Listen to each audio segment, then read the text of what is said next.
There's a hierarchy there.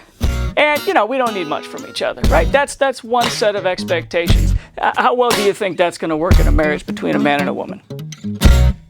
Don't you want somebody to love when you're lonely? Don't you want somebody to lighten your load? Hey there. Welcome back to The Thoughtful Husband. Hope y'all are doing well. Today we're going to talk about marriage equality. Now, let's go ahead and define marriage equality to get started off with. The first thing that you might say is one way to define marriage equality or equality in general is how much the power imbalance is off. Are we equal or is there an imbalance? I don't particularly enjoy that conversation. Typically, when I look at relationships, if there is a power imbalance, if there is an aspect of dominance and subservience, things have already gone wrong, and we should reevaluate the entire relationship. I want to be here to take more of a, shall we say, thoughtful approach. One of the questions that I have is when people talk about equality, one of the questions I have is which equality? Let me give you an example. Let me walk you through this, right? When I look at healthy male friendships, healthy ones, not unhealthy ones, healthy ones. What do we see? There's kind of a rule system. There's a set of expectations involved in healthy male relationships. First thing is, they're doing stuff together. Males tend to do stuff together. They play sports. They work on projects. They have jobs. They have hobbies. They're always doing things. They're riding bikes. They're doing things together, right? Competition is actually a love language. Guys love to just dig at each other. It's kind of this healthy competition. I'm spurring, I'm testing you.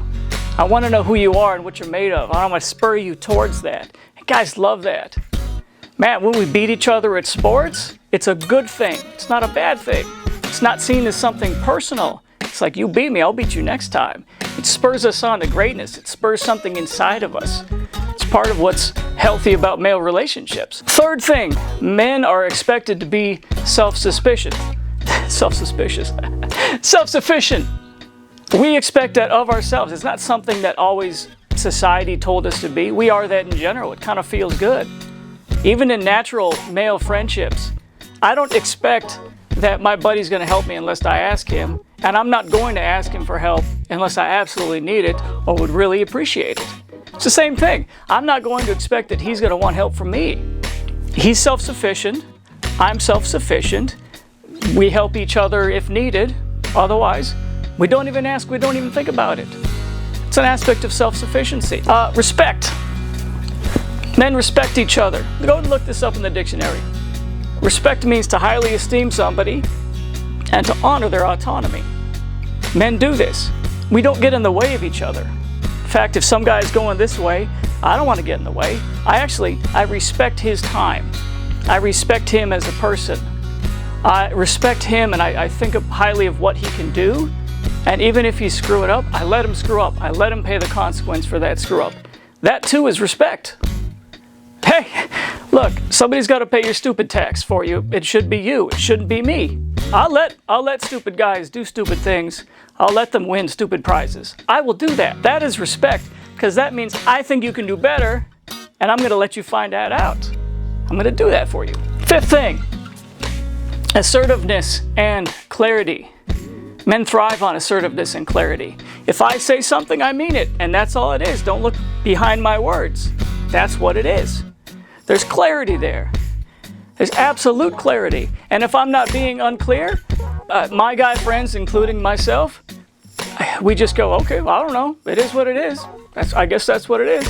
If he wanted to be more clear, he would be that. There's a certain level of respect in that language. Do you know what I mean? Like, I respect you enough to let your yes be yes and your no be no. If I had to look behind your words or think about your hidden motive, that's actually very disrespectful. It's like, well, I think you're trying to pull one over on me. I think that maybe you're trying to do something that I need to figure out. Or maybe there's something that you're missing, or maybe you're hiding something from me. I don't care, because I protect myself. I don't protect you. I don't. Men are very into hierarchy. It's something we notice. There's a ranking. Who can get the greatest looking woman? Who can win the most at sports? Who can make the most money? And it's not usually seen as a competition. It's seen as something that we encourage and really respect with each other, because we're usually competing in different domains. We're not competing against each other. We're competing in different areas, different fields. And so I can have a friend who's a doctor and makes more money than me and not care and think that that's a cool thing. Actually, when I have friends that are a little higher than me, make more money than me, more competent than me, more smarter than me, it actually elevates me. And so that's something I desire, is to have friends who are better than me in certain areas of life. It's part of what drives male friendships. Even me as a guy, I think, man, I wouldn't mind having some friends or just some people who are younger than me so I can lift them up. That creates good friendship. That creates meaningful relationship, because I want to see him succeed. And if I helped him do that, hey, you know, that's good on me. Last thing, low expectations. How many guys do you see complaining about, oh, you know, my guy friends didn't notice me. Oh, he's not doing enough. Oh, I called him and he didn't answer. Doesn't happen very often, because I don't expect much from my friendships. I don't need much from my friendships. We do stuff together or we don't do stuff together. I don't need you to notice me. I don't even need you to care about me all that much. Let's take a look at the female relationships. Female friendships look a little different.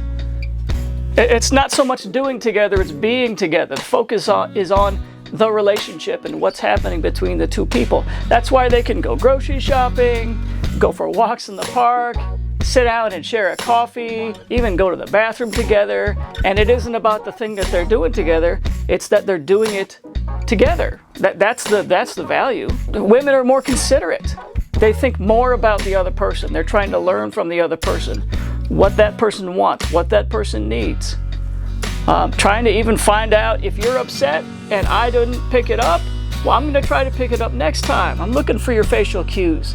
I'm being perceptive of you and who you are and your mood and what that is. And that can be a real great strength in healthy female relationships. Third thing is support. There is an expectation of support. I support you, you support me. There's actually some wonderful attachment language. I'll use a fancy term. Attachment language that is absolutely essential in marriage relationships, which is, if I need you, will you be there? That is an essential question. And I don't think about that with my guy friends, but a lot of women do think about that with their female friends. If I need you, would you be there? Would you help me? Would you care? Would you notice? Would you mobilize? Would you do something? That's being supportive. You know, meanwhile over here, guys, they just tend to be more self-sufficient. Love. Not respect so much, but love. You know, love is to think of somebody with a degree of affection, compassion, kind of a nurturing. You know, I love you. Oh, there's a lot of emotion in there. I don't care who you are in terms of what you do or what you provide me or, you know, your status. It's, I love you as a person, as an essential human being. I love you for who you are. And it's actually, to a lot of ladies, it's actually offensive to be valued for what you do or to be valued for something like that.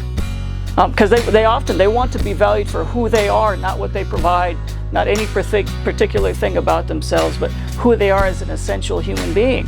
Innuendo, even in healthy relationships among women, I think there's a degree of innuendo.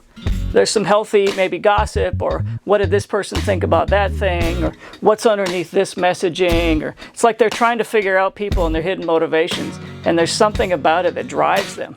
I think maybe that's why daytime TV among women often looks like, well, sadly, just women tearing each other down, but there's some drama there. There's something interesting there. There's something deep about human nature and what makes us humans, and that innuendo can often be a thing. That women really enjoy. Guys hate that. Guys hate that. You know, going back here, they like assertiveness and clarity. I don't want to have to figure out my male friends. I do not want to do that. If I have to do that, that is too much damn work. Right? Heterarchy. That's a word. That's a word. Not many people have heard of this, but it's just kind of like the absence of hierarchy. All it means is it's a system where there is no ranking. No one person is greater or less than the other. We're all of equal value, no matter what. All right, that's heterarchy. Ladies, when they're healthy, that's what it looks like. when they're unhealthy, there's some kind of a female hierarchy going on. And it's very, very difficult for that to go well. Last thing I'll say is that they tend to have moderate to high expectations. They need more from their female friends. They expect more. They're interested in something that's more. You know, more of a degree of mutuality. We need to hang out with each other. If I call you and I don't get an answer for a while, I feel ignored. Why? Because I needed that. I needed that. Well, let's take a moment here to talk about what an unhealthy male friendship is, because that's kind of helpful. They usually look like mutual avoidance, like we're just going ahead and do drugs together, play video games together, avoid together, bullshit together. That's often what it looks like. Sometimes there's an aspect of dominance. There's kind of like we're doing something together and we're kind of like propping each other up and chest bumping and, you know, all of that. That, I would not call that healthy male friendship, because it doesn't spur to healthy male behavior. It actually encourages misbehavior, and encourages guys to be a bit toxic, a bit, shall we say, just unhealthy in general to themselves and their families and their community. What does it look like for unhealthy female relationships? Well, often there is an exaggeration of some of this. There is I don't know that you care about me, so you're not safe anymore, so I don't know if I can be around you. And sometimes that is part of why female relationships can tend to fall apart and then never repair. Meanwhile, these guys here can beat the crap out of each other and then be friends the next day. Why? Because I showed you a little bit of dominance. We worked it out. We kind of had like a pecking order kind of thing go on there. And then the next day it's like, all right, we got that out of the way. We're not going to fight that way. What makes male friendships, I think, stable is the threat of physical violence. If we just pop off at the mouth to our guy friends, there's a limit. There's a boundary in which it's going to get physical. And ladies don't typically get physical. They do sometimes, right? They do. But it doesn't usually go there. It usually goes to something else. It usually goes to a lot more innuendo and more of the female bullying. They become unhealthy when there's a hierarchy. They become unhealthy when I need you and you're not there, and then I use that to just knock you down a peg, criticize you, accuse you, and be nasty to you, right? But we're not here to talk about female and male friendships, though. Part of what I'm talking about is these are rule sets. These are rule sets for marriage. And my question is, if we're going to be married in the modern era, do we follow the male rules or do we follow the female rules? Hey, there are people who are trying to have male friendships as a marriage, right? Here's an example of equality, right? We just do things together, usually sex. We compete, it's fine. You take care of you, I'll take care of me. We respect each other. We have clear and open communication with no innuendo. There's a hierarchy there. And, you know, we don't need much from each other, right? That's one set of expectations. How well do you think that's going to work in a marriage between a man and a woman? How well? Hey, do you know anybody who tries to do that? What about women? Women are notorious, just like guys are, for wanting a man to kind of be more like a woman. But what does it look like in a marriage where we just enjoy being together, we don't do anything together? You know, I consider you, you consider me, I support you, you support me, I love you, you love me. We're trying to figure out, you know, having 3-hour conversations about what is this and what isn't this. There is no hierarchy, there's a heterarchy, there's no better or worse, or, you know, there's none of that value judgment. And all of a sudden we have high expectations with each other. Have you ever seen a marriage or a relationship between a man and a woman that's like that? These don't tend to work out. Just me saying this, I hope that you have some pictures in marriages, in your mind, of some marriages, some relationships that do that, and they don't work. They don't work very well. There is a lot of conflict. And here's the essential problem. Here's the big picture. Here's the thoughtful approach to marriage equality, right? Pay attention. Marriage equality happens when the man maximizes this, does really well at this, and learns something from this. Pays attention to, acknowledges, learns something, even becomes something like this. And marriage equality looks like when the women are healthy and do this, fine, great. But then also acknowledge the importance of this and learn from it. You're not going to hear this on much dating channels, but I'll say it. I think that my job as a man is to become well, to maximize my masculinity, but then to add some of this femininity over here. Right? I think it makes me a more complete person. I think that valuing the being together, learning how to do that, learning to be considerate, learning to be supportive, learning love, learning, to look just a little bit beneath the surface, valuing people for who they are and not just what they do. I think that makes me a more complete human being. Somebody who can empathize, somebody who's more successful in relationships. Same thing. I think women who maximize their femininity and become healthy, but then also value doing things together, see some value in competition and become more like that sometimes. Learn to be more self-sufficient. Learn respect. Learn assertiveness and clarity. Learn to appreciate hierarchy and not be offended by it. And learn to have low expectations sometimes, to need less from their partner when their partner is not able to give as much. Right? I think that's what it looks like. And there's even this cool story in the Bible. You guys probably know it. It's that story of Adam and Eve. Adam was lonely. God took the rib from Adam, made the woman. And then you should cleave. You should leave your father and mother and cleave to your wife and become, and what's the word? One flesh. Even in the creation narrative, this is idea of used to be one human, now there's two. There's separation, and we become more fully human. We become less alone. We become more fully actualized, more fully mature, more fully competent as human beings when we come together and we become like one again. I think this is the beauty of marriage. I think that my wife has pieces of me that have been lost since the beginning of time.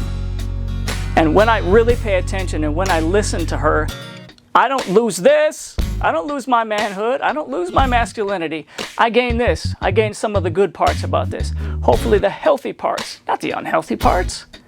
And just like she is gaining something from me that she doesn't have since the beginning of time.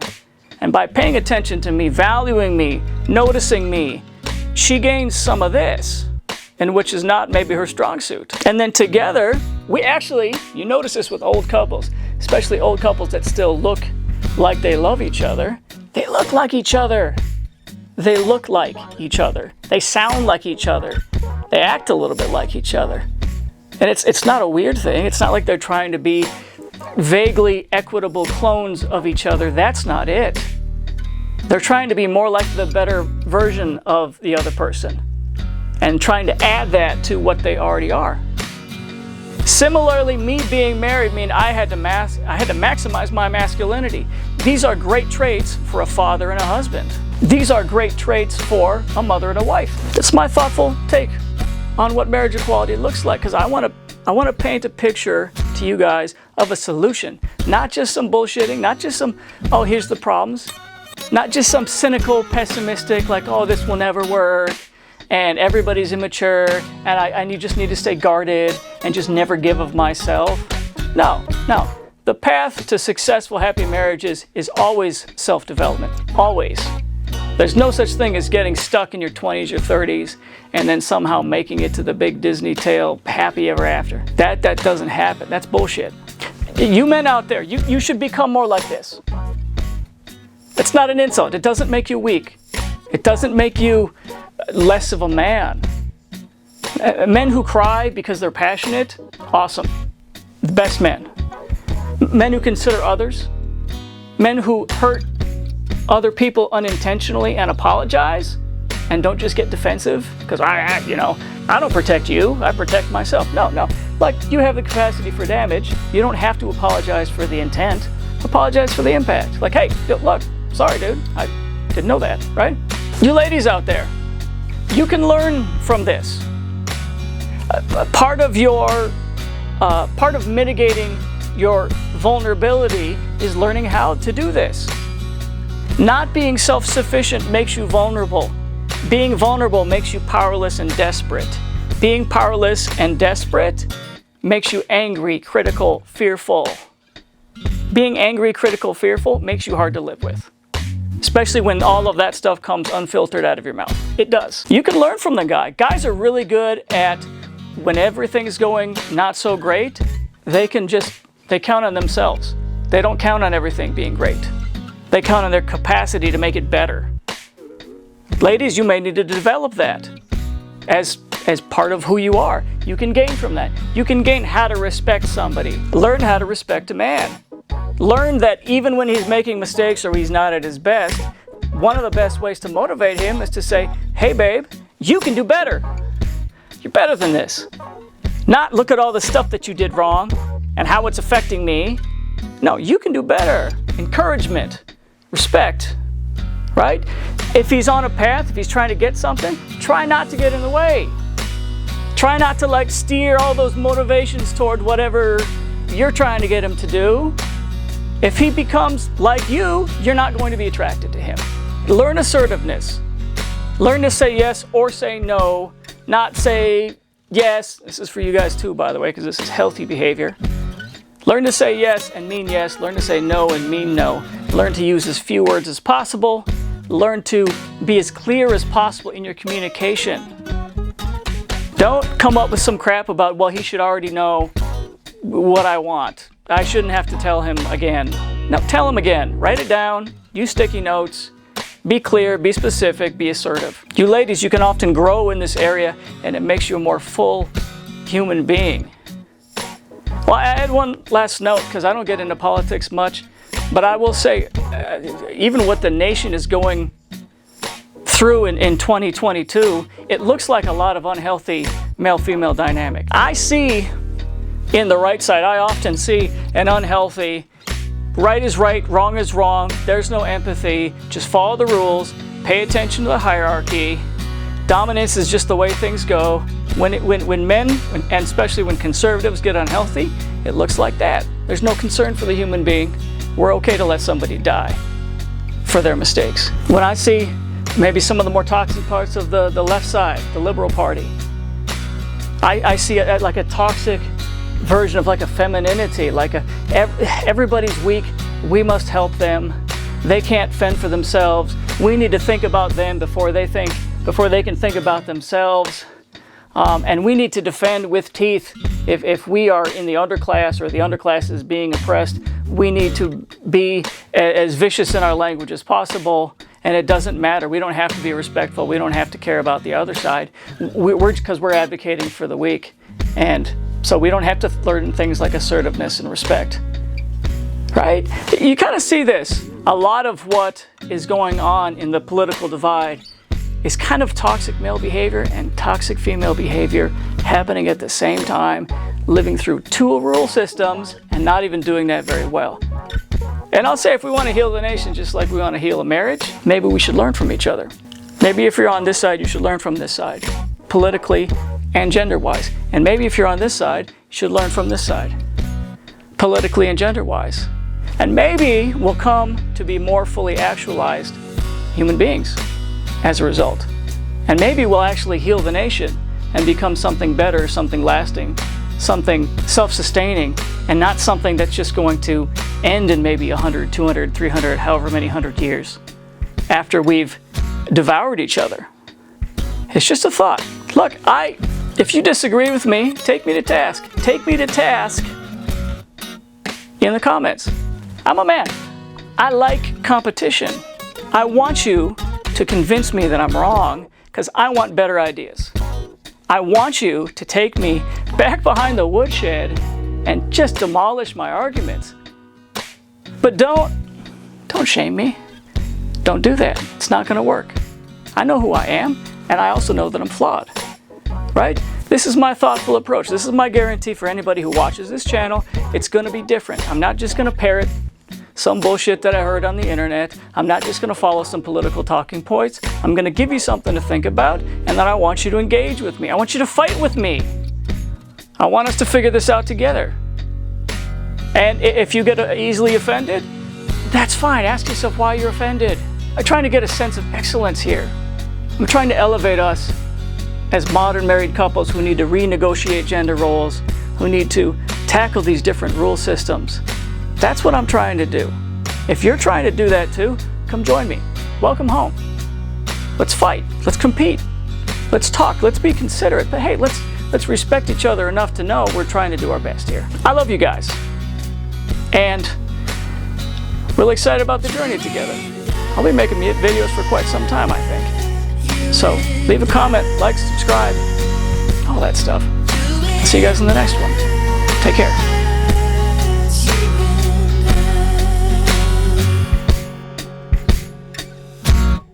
Don't you want somebody to figure you out? Ooh, ooh, ooh. Finishing your words before they leave your mouth. Ooh. Somebody to hold you tight at the end of the day. Oh, don't you want somebody like me?